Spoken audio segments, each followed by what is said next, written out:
Sean from Old Yankee Farm here. And this next video coming up is one that Amy put together. And it's kind of an overview of all the stuff we do with our meat birds and our broilers. With our chicken tractor and why we use the chicken tractor and some of the things about, specific things about this particular breed, the Cornish cross that we use. So check out my videos. The one I build a chicken tractor, and you'll see how to build one. And then these chicks here that I'm going to be taking out of here, I got 100 here. They're going to be going into my brooders that I have another video of how I set up my brooder. So make sure you check out my videos, make sure you like and subscribe, and I appreciate all the support we're getting. And don't worry, my greenhouse on a budget build is coming up. I'm doing some work and I'm doing some filming, and it'll be coming soon. So thanks for watching our videos, and I'll see you in the next video. So I thought it'd be a good time to take a look at our broilers.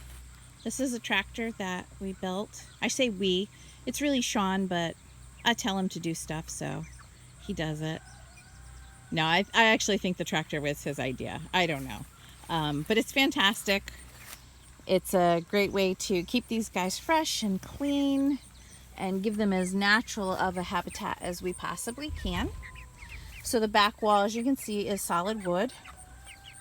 And we do that so that on cool mornings they have a place where they can kind of huddle up. And then up above we have this all tarped to keep the weather out. This tarp has been on for 2 seasons, I think, so you can see that it's starting to get some little bits of wear. So this year we'll have to replace the tarp. But you know, we know that going in, it's only a few dollars for a tarp, so we replace that every year. We use just regular feeders in here. We feed a Blue Seal medicated mash.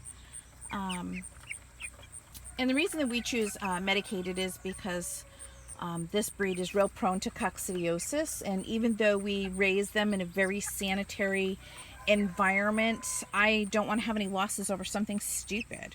So for us, you know, having them on the medicated feed, you know, you never know what's in their gut from the hatchery. I just feel like this is the best insurance policy for us. And you know, when we call medicated feed medicated, it's really not. I mean, there is an additive to the feed, but it's not really a antibiotic. It's a thiamine blocker. Coccidiosis feeds on thiamine, so we are blocking any thiamine production in the bird, which makes it so that the thiamine essentially starves to death. So this is our feed. It's really good. It smells excellent. It's made by Blue Seal. We've had great success with it, and we keep them on this right up until they're butchered. So it's a medicated broiler chick starter. I don't know if it's just called broiler or chick starter, I don't know. But we use this as a watering system. I just put these birds in here about 10 minutes ago. They've already figured this out. You know, a lot of people always ask about these cup waterers and, you know, are their birds going to figure it out? They figured it out really quick. So they're pressing the little lever to get their water. Only took them a couple minutes to figure it out. And now they're having their fill. So we'll go through one of these 5-gallon pails every day.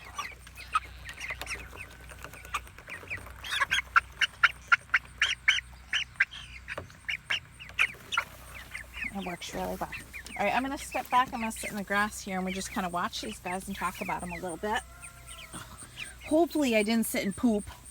We don't know. I mean, I'll know when I stand up, I suppose. But these are our guys. You can see that they have very full crops. They just filled themselves up with water right now, and then they'll eat.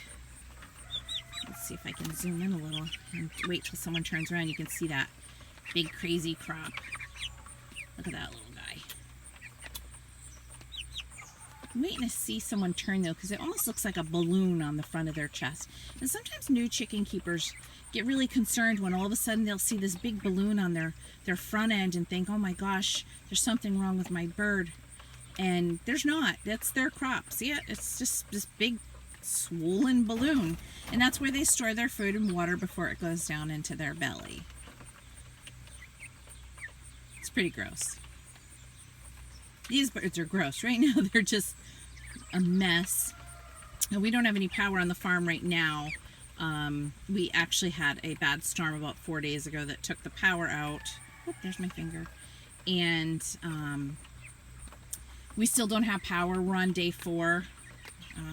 Kind of stinks because our supplies are getting low as far as water goes, because we need the well pump to pump up the water. So we might be raiding the stream for some water, but we'll see how it goes over the next day or two. Everybody's all set for today, so it's not too bad. But today I moved these guys into the brooder, from the brooder to this tractor. These guys are about 3 weeks old, and they're going to stay here until their 9th week. We feed light. I don't push the food on them. I want them to be natural, healthy. I want their legs to grow with them to exercise. So I don't really push the feed. And because of that, we very rarely have any injuries, broken legs, heart attacks. We just don't have it with our birds. They're active, they're social, they're able to fly up onto a roost even. We want them to live like chickens. We don't want them to be these monstrous beasts that can barely stand up and crawl to their food. We want healthy, happy, active birds. I said healthy, combined to healthy and happy all in one. But so we chose the Cornish cross, and one of the reasons is just the economics of it. These guys at 8 to 9 weeks are 6 to 7 pounds. The way we feed them, you could push them harder and get an 8 to 9 pound bird in that same amount of time. I think people even get 10-pound birds. We don't believe in pushing our birds that heavy. And a lot of our customer base don't need birds that heavy. They're looking for a good roaster. You know, that 4 to 6 pound bird is perfect for them. So these guys are going to stay in here 24/7. We move this every single day onto a fresh patch of grass. And, you know, I'd say with this breed, we don't really see them eating a ton of grass. They're just not designed that way. I guess it's bred out of them to be more of just give me the regular food kind of birds. So the pasture is sort of a waste if you want to think of it that way, because they're not eating as much grass and pecking for bugs as compared to like a Red Ranger or a Freedom Ranger bird would. But it keeps them extremely clean and healthy. It's a natural environment for them. And I think that's more important to us than what they are, you know, eating. That sounds bad, but I don't mean it that way. I mean, you know, it's more important for them to live like normal chickens and have the option. If they want to eat grass and peck for bugs, they can. If they don't want to, that's perfectly fine. But in the meantime, I know that they're clean and sanitary because they're moved to fresh grass each day. So that keeps them healthy in long run.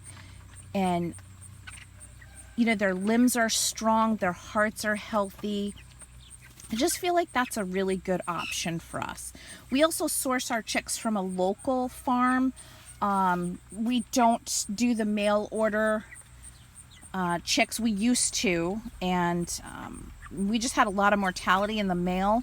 So we found a local person. She's not a breeder. She does drive out to the hatchery, pick up thousands and thousands every month.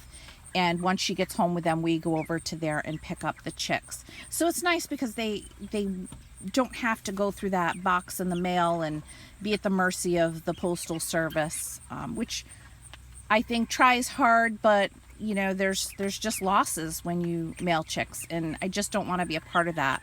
You know, healthy chicks go into the box, happy chicks go into the box, and then you open the box and there's dead ones. I don't want that for my flocks. I don't want that for how we're raising our birds. So for us, we prefer to find them locally if we can.